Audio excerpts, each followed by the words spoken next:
ప్రియ దేవుని బిడ్డలారా, బైబిల్ చదవటం వినటం వల్ల మనలో విశ్వాసం పెరుగుతుంది. మన మార్గానికి త్రోవ చూపుతుంది.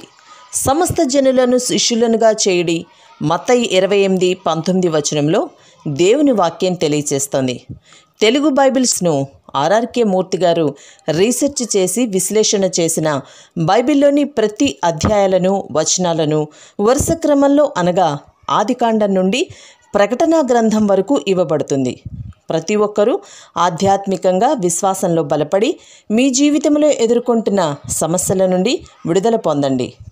ప్రతి ఒక్కరూ మీ దీవెన టీవీని సబ్స్క్రైబ్ చేసి ఈ వాక్యాన్ని లైక్ చేసి మీ మిత్రులకు బంధువులకు షేర్ చేయండి.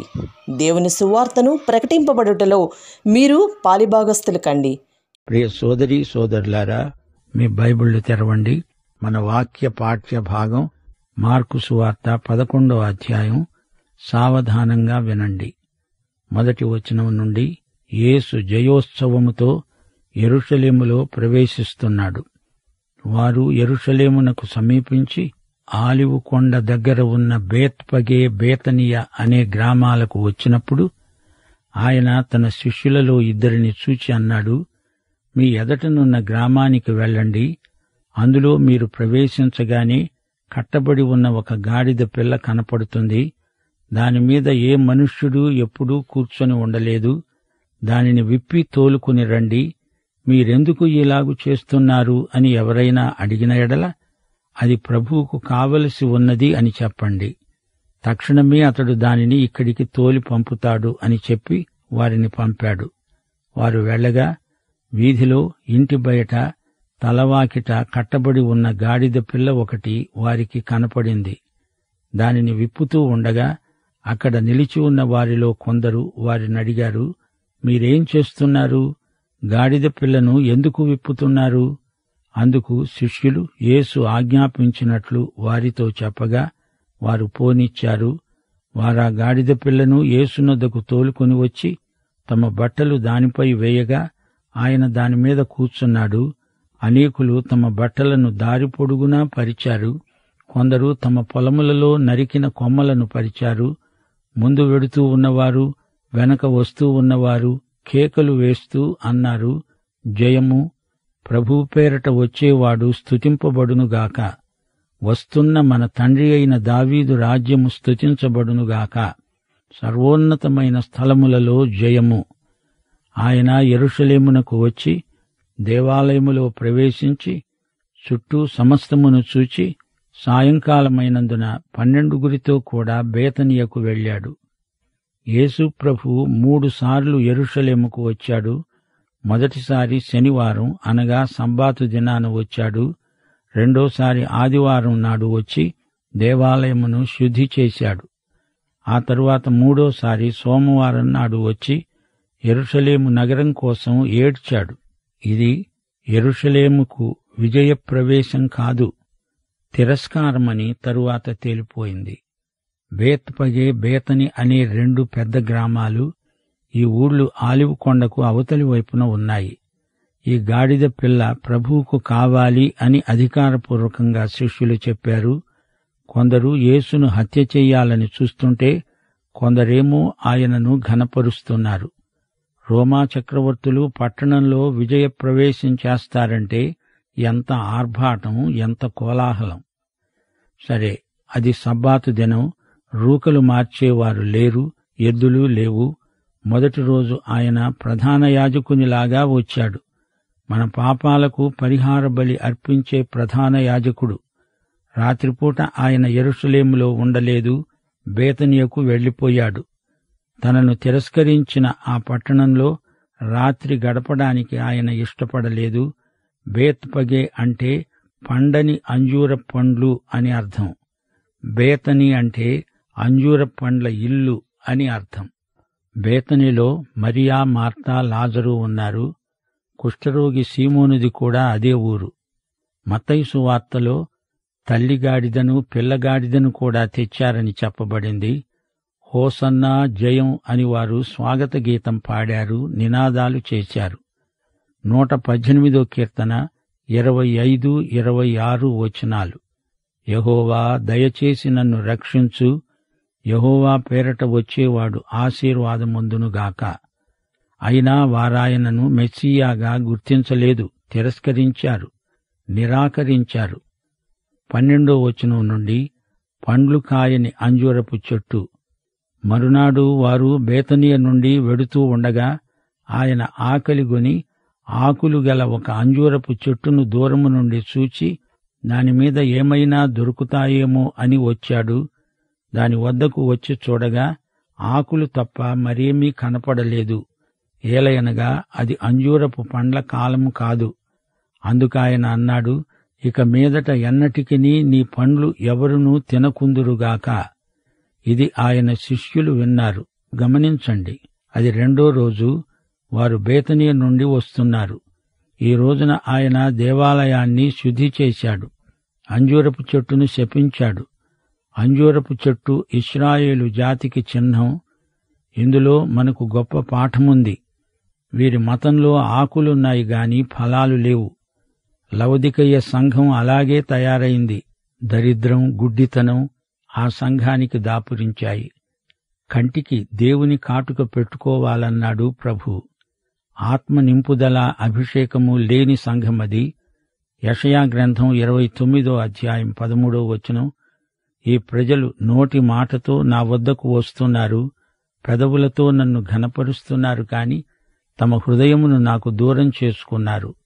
వారు నా ఎడల చూపే భయభక్తులు మానవ విధులను బట్టి వారు నేర్చుకున్నవి. ఈ రోజున సగటు సంఘం ఇదే బలహీన స్థితిలో ఉన్నట్టు దేవునికి కనిపిస్తోంది. యేసు అంజూరపు చెట్టును శపించగా అది కాస్త పూర్తిగా ఎండిపోయింది. 15వ వచనం నుండి యేసు దేవాలయాన్ని శుద్ధి చేశాడు. వారు యెరూషలేముకు వచ్చినప్పుడు ఆయన దేవాలయములో ప్రవేశించి దేవాలయములో క్రయ విక్రయములు చేసేవారిని వెళ్లగొట్టనారంభించి రూకలు మార్చేవారి బల్లలను, గువ్వలమ్మే వారి పీటలను పడదోసి దేవాలయము గుండా ఏ పాత్రను ఎవర్నీ తేనీయలేదు. ఆయన బోధిస్తూ అన్నాడు, నా మందిరము సమస్తమైన అన్యజనులకు ప్రార్థన మందిరమనబడుతుంది అని వ్రాయబడలేదా? అయితే మీరు దానిని దొంగల గుహగా చేశారు. శాస్త్రులు, ప్రధాన యాజకులు ఆ మాట విని జనసమూహమంతా ఆయన బోధకు బహుగా ఆశ్చర్యపడటము చూచి ఆయనకు భయపడి ఆయనను ఏలాగు సంహరిద్దామా అని సమయం కోసం చూస్తున్నారు. సాయంకాలమైనప్పుడు ఆయన పట్టణములో నుండి బయలుదేరాడు.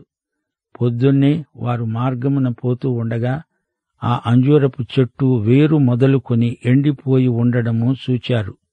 అప్పుడు పేతురు ఆ సంగతి జ్ఞాపకము తెచ్చుకొని ఆయనతో అన్నాడు, బోధకుడా, ఇదిగో నీవు శపించిన అంజూరపు చెట్టు ఎండిపోయింది. యోహాను సువార్తలో యేసు తన సేవారంభంలో మొదటిసారి దేవాలయాన్ని శుద్ధి చేశాడు. ఇప్పుడు ఇక్కడ 2వసారి దేవాలయం శుద్ధి చేస్తున్నాడు.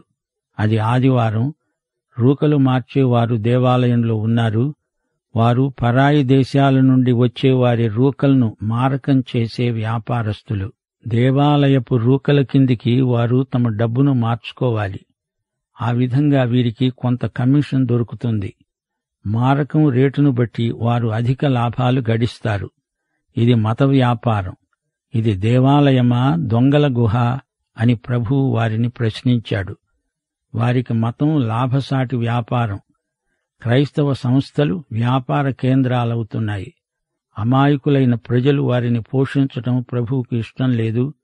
నమ్మకమైన సంస్థలేవో తెలుసుకొని సాయం చేయండి. దేవుడు ఆశీర్వదిస్తాడు. శ్రోతలు, యేసు ప్రభు నూతన యెరూషలేములోకి విజయప్రవేశం చేసేది ఎప్పుడు? 1 తెస్సలోని పత్రిక 4వ అధ్యాయం 16-17 వచనాలు. ఆర్భాటముతో, ప్రధాన దూత శబ్దముతో, దేవుని బూరతో పరలోకము నుండి ప్రభువు దిగి వస్తాడు. క్రీస్తునందుండి మృతులైన వారు మొదట లేస్తారు. ఆ మీదట సజీవులమై నిలిచి ఉండే మనము వారితో కూడా ఏకముగా ప్రభువును కలుసుకునేటందుకు ఆకాశమండలానికి మేఘముల మీద కొనిపోబడతాము. ఇది పరమ యెరూషలేముకు విజయప్రవేశం. సరే, సోమవారం నాడు 3వ రోజున వారు అదే దారిన వస్తూ ఎండిపోయిన అంజూరపు చెట్టును చూచారు.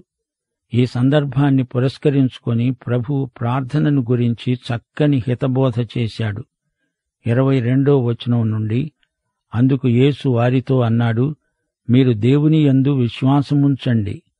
ఎవడైనా ఈ కొండను చూచి నీవు ఎత్తబడి సముద్రములో పడవేయబడు అని చెప్పి తన మనసులో సందేహింపక తాను చెప్పింది జరుగుతుందని నమ్మిన ఎడల వాడు చెప్పినది జరుగుతుందని మీతో నిశ్చయముగా చెప్తున్నాను. అందుచేత ప్రార్థన చేసేటప్పుడు మీరు అడుగుతున్న వాటి నెల్లను పొంది ఉన్నామని నమ్మండి, అప్పుడవి మీకు కలుగుతాయి. మీరు ఒకని మీద విరోధమేదైనా కలిగి ఉన్న ఎడల మీరు నిలువబడి ప్రార్థన చేసేటప్పుడెల్లా అతన్ని క్షమించండి. అప్పుడు పరలోకమందున్న మీ తండ్రి మీ పాపాలను క్షమిస్తాడు. ప్రియశ్రోతలు వింటున్నారా? పేతురు అంజూరపు చెట్టు ఎండిపోయిందే అంటూ ఆశ్చర్యం వ్యక్తం చేసినప్పుడు ప్రభువు ప్రార్థనను గురించి వారితో తరగతి తీసుకున్నాడు. ప్రార్థనలో మొదటి మెట్టు దేవుని యందు విశ్వాసం. హెబ్రీ పత్రిక 11వ అధ్యాయం 6వ వచనం ఇదే మాట అంటోంది. విశ్వాసము లేకుండా దేవునికి ఇష్టులై ఉండడం అసాధ్యం. దేవుని వద్దకు వచ్చేవాడు ఆయన ఉన్నాడని, తనను వెదికేవారికి ఫలము దయచేసేవాడని నమ్మాలిగదా. విశ్వాసము లేకుండా ప్రార్థిస్తే పిచ్చివాడు తనతో తాను మాట్లాడినట్లే. జీవించే శక్తి విశ్వాసంలో ఉంది. దినదినమూ సమస్యలు పర్వతాలై మనకు అడ్డమొస్తాయి. వాటిని గద్దించాలంటే విశ్వాస సహితమైన ప్రార్థనే ఏకైక మార్గం. ఎఫెసీ పత్రిక 3వ అధ్యాయం 16వ వచనంలో పౌలు ఈ విషయమై ప్రార్థిస్తూ అన్నాడు, తండ్రి ఎదుట నేను మోకాళ్ళూని ప్రార్థిస్తున్నాను. దేవుడు తన మహిమైశ్వర్యము చొప్పున మీకు దయచెయ్యాలి. మీరు అంతరంగ పురుషుని యందు శక్తి గలిగి ఆయన ఆత్మ వలన బలపరచబడాలి. పర్వతాలను కదిలించటం, పెకలించటం అనేది ఉపమాన వాక్చిత్రం. ఆధ్యాత్మికంగా మన సమస్యల పర్వతాలు ఇంకా ఎంతో పెద్దవి. ప్రార్థన అట్టి పర్వతాలను ఎత్తి పారేయగలదు, ఇది నిజం. అయితే ఒక మాట, నీ స్వార్థం కోసం అదంతా సాధిస్తానంటే కుదరదు. ఆయన చిత్తం పరలోకములోలాగే ఇక్కడ నెరవేరడానికి ప్రార్థన శక్తిని ప్రయోగించాలి. అదే ఇందులోని పరమ రహస్యం. ప్రార్థనకు సత్వరంగా జవాబు రావాలంటే ఒకే ఒక షరతు ఉంది. క్షమించే మనస్సు నీకుంటేనే నీ ప్రార్థన సత్ఫలితాలనిచ్చేది. ఎఫెసీ పత్రిక 4వ అధ్యాయం 32వ వచనం, ఒకని ఎడల ఒకడు దయగలిగి కరుణాహృదయులై క్రీస్తునందు దేవుడు మిమ్మును క్షమించిన ప్రకారము మీరు ఒకరినొకరు క్షమించండి. ప్రార్థన శక్తి నీలో పనిచెయ్యాలంటే నీకు క్షమాగుణం ఉండి తీరాలి. 27వ వచనం నుండి, మతాధికారులు యేసు అధికారాన్ని ప్రశ్నిస్తున్నారు. వారు యెరూషలేముకు తిరిగి వచ్చారు. ఆయన దేవాలయములో తిరుగుతూ ఉండగా ప్రధాన యాజకులు, శాస్త్రులు, పెద్దలు ఆయన వద్దకు వచ్చి ప్రశ్నించారు, నీవు ఏ అధికారము వలన ఈ కార్యములు చేస్తున్నావు? వీటిని చెయ్యడానికి ఈ అధికారము నీకెవడిచ్చాడు? అందుకు యేసు అన్నాడు, నేను మిమ్మును ఒక మాట అడుగుతాను, నాకు ఉత్తరమివ్వండి. అప్పుడు నేను ఏ అధికారము వలన వీటిని చేస్తున్నానో అది మీతో చెబుతాను. యోహానిచ్చిన బాప్తిస్మము పరలోకము నుండి కలిగిందా, మనుష్యుల నుండి కలిగిందా? నాకు ఉత్తరమియ్యండి. అందుకు వారు తమలో తాము ఆలోచించుకుంటున్నారు. పరలోకము నుండి కలిగిందని చెప్పిన ఎడల ఆయన అలాగైతే మీరు ఎందుకతణ్ణి నమ్మలేదు అని అడుగుతాడు. మనుష్యుల వల్ల కలిగిందని చెబుదామా? అయితే అందరూ యోహాను నిజముగా ప్రవక్త అని అంచారే. గనుక ప్రజలకు భయపడి ఆ సంగతి మాకు తెలియదు అని ప్రత్యుత్తరమిచ్చారు. అందుకు యేసు అన్నాడు, ఏ అధికారము వలన ఈ కార్యములు చేస్తున్నానో అది నేను మీకు చెప్పను. ప్రధాన యాజకులు వేట కుక్కల్లాగా యేసు వెంట పడ్డారు. వారు విద్వేషంతో నిలువెల్లా నిండిపోయి ఉన్నారు. యేసును ఎలా పట్టుకోవాలా, ఆయనలో ఏ తప్పు దొరుకుతుందా అని వెతకటమే వారి పని. రంధ్రాన్వేషకులు. నీ అధికారం ఎక్కడిది, ఎవరిచ్చింది అని సవాలు చేస్తున్నారు.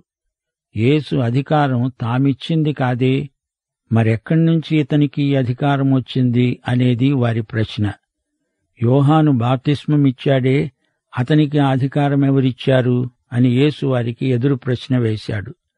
ఈ ప్రశ్నతో మతనాయకులు అట్టిట్టయిపోయారు. యోహాను అధికారాన్ని గురించి తాము ఏమి అన్నా అది తమ మీదికే వస్తుంది. అందుకని వారు ఏమీ అనకుండా అవాక్కైపోయారు. అసలు వారికి జవాబు చెప్పటం అనవసరం. వారు కపటంతో ప్రశ్న అడిగారు. ప్రభువు జవాబు చెప్పను పొమ్మన్నాడు. ఆయన జవాబు చెప్పినా వారాయనను అంగీకరించే స్థితిలో లేరు. యేసు దేవత్వం ఇక్కడ రుజువవుతోంది. యేసు వారి ఆంతర్యం ఎరిగినవాడు. శత్రువులకు ఆయన చెప్పిన జవాబులో ఆయన దేవత్వం ఉట్టిపడుతోంది. ప్రశ్నలడిగిన వారికి వారి మనస్తత్వాన్ని బట్టి ప్రభువు సమయోచితంగా జవాబిచ్చాడు.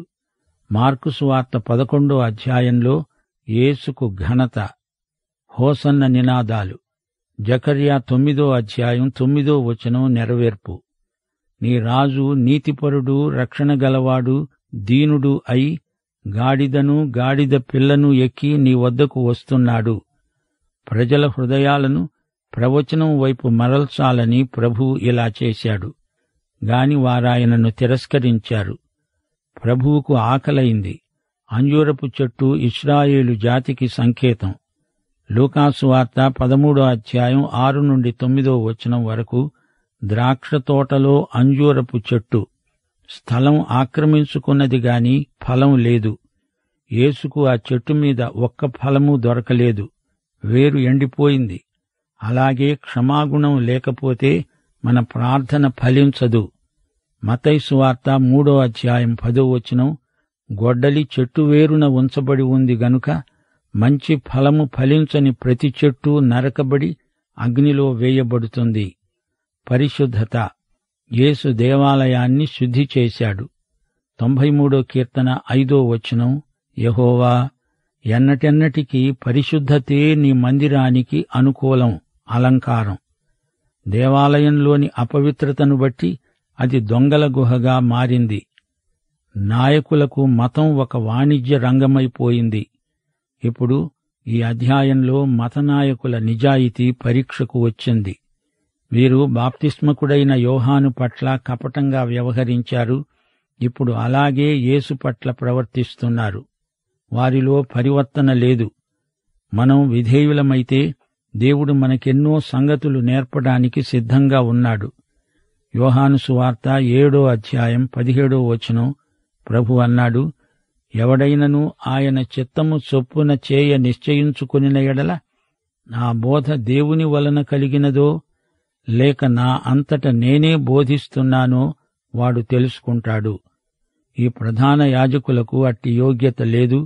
అందుకే అలా వంచన చేస్తున్నారు. యేసు ప్రభు తన అధికారాన్ని గురించి చెప్పదలుచుకున్నది ఇదే.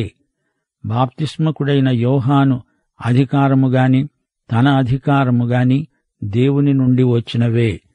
వారి వైఖరిని బట్టి తేలిందేమిటంటే, ఈ శాస్త్రులు, పరిసయ్యులు, ప్రధాన యాజకులు యేసును దేవుని కుమారునిగా గుర్తించటం లేదు. బాప్తిస్మకుడైన యోహాను సాక్ష్యాన్ని వీరు అంగీకరించటం లేదు. వారి వైఖరిని, వారి వేషధారణ ధోరణిని ప్రభువు తన ఉపమానాలలో ఎండగట్టాడు. అయ్యో పరిసయ్యులారా, మీకు శ్రమ. పాఠం సమాప్తం. మన ప్రభువైన యేసుక్రీస్తు వారి కృప, తండ్రి అయిన దేవుని ప్రేమ, పరిశుద్ధాత్మ సహవాసము మనకు సదాకాలము తోడై ఉండునుగాక. ఆమేన్.